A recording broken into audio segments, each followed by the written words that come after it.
No pressure. I don't know. Switch places. This is a quick. Okay, thank you. Print it out. Now the Ketubah signing, both signing people are here? That's present. Present? Both? Yes, they are. Okay. Good. The other thing that we will check once we have the Ketubah signed also is for the witness to examine the rings that are going to be presented. The rings cannot have. Are we done? Yeah. Thank you, ladies. You're finished. It's been a pleasure to see you, ladies. You want to sign the Ketubah? You want me to send it? I guess so. Okay, I mean, you want it? All right.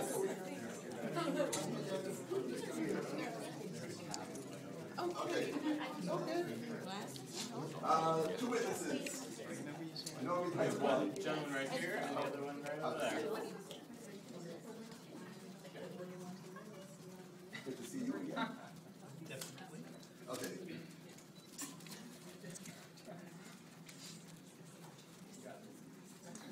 These are the two rings. They will be examined. Jewish tradition says two things about the rings. Number one, they have to be perfectly round. Number two is they cannot have any other stones. So they have to be of either gold, silver, but of the value, but they have to be perfectly round. They cannot be broken in the middle or have stones. Stones.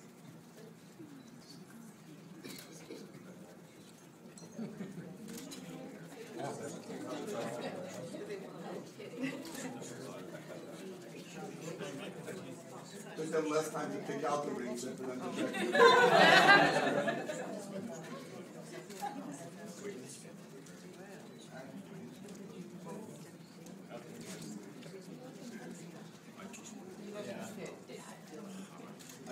It doesn't fit, try the other one. Neither of them fit. Yeah, we have a different model. This I will have with me downstairs. I will put this on the table. All right, now, I will read portions of the Ketubah at this time. The Ketubah, I'll show it to everyone first. A copy of one of the Chagall paintings that Shoshana Brennan chose for the Ketubah. It is written in Aramaic. And it dates itself back to the time of the first temple. That it was decided at that point, you know, we think of in the contemporary 1960s that women were fighting for equality. When in Judaism we had this already 2,000 years ago, the sense of responsibility of a groom presenting his bride with a legal document. This one, I'm going to read portions of it at this time. Be'echad b'Shabbat, ba'avasa yom l'chodesh menachem av. On the first day of the week, the 14th day of the month of Av, on the Hebrew calendar, in the year 5771, Libri'at Olam Minyan Shan Modim Khan, in the city where we are located now, in the state of Oregon, Ech Rab Orev Chaito ben Rab Yisrael de Liora. How the I'll go into the names. You guys will. I'll let Brendan explain this later. How the groom, Orach Heikel, the son of Israel and the Ora, is presenting to his wife, to his bride, Shoshana, the daughter of Doriel, V'Yetach, and Nechama. Finally, now to talk about Moshe Israel. Be thou my bride according to the law of Moses and the people of Israel. And when we get downstairs, I will be reading more of it in English and some more of it in Aramaic. At this time, the key factor for signing is making sure that the Ketubah is written out to the right people. Okay? So, since we know the names are correct. Nifum witness.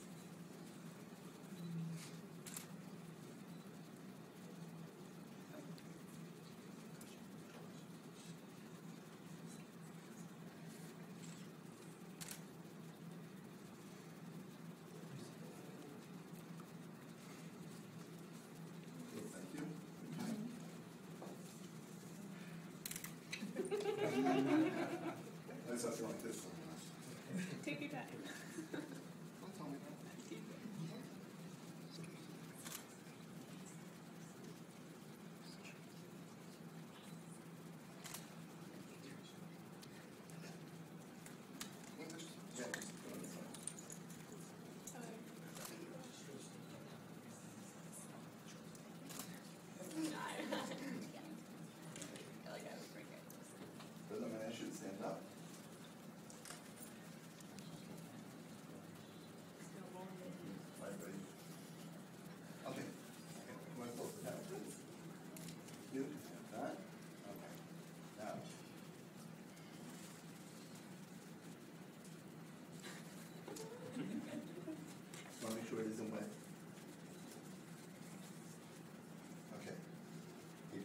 hand, and this one hand, and I'm going to say which one you want. Good choice. Because I actually had a situation, what happens is that you'll notice that there's liquor here. I had a situation where there was a groom who was drinking prior to the ceremony, and when I said, which one do you want, he almost walked out with the book. So now I've actually got to the point where I say, which one do you want, and then you're left with that in your hand, so that's your choice. Are they still together? Now I want you to take a few steps with it in your hand, show that you are in possession of it. Okay, now the rings. Hold those, take a few steps with those.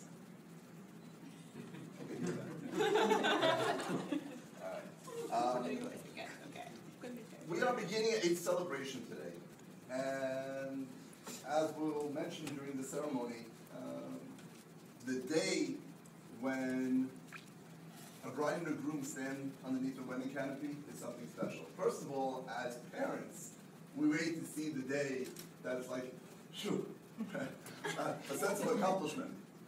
Okay? So please take note of that. Before we turn around, this day is over. And so we have an opportunity to really make a sense of merriment for the bride and the groom.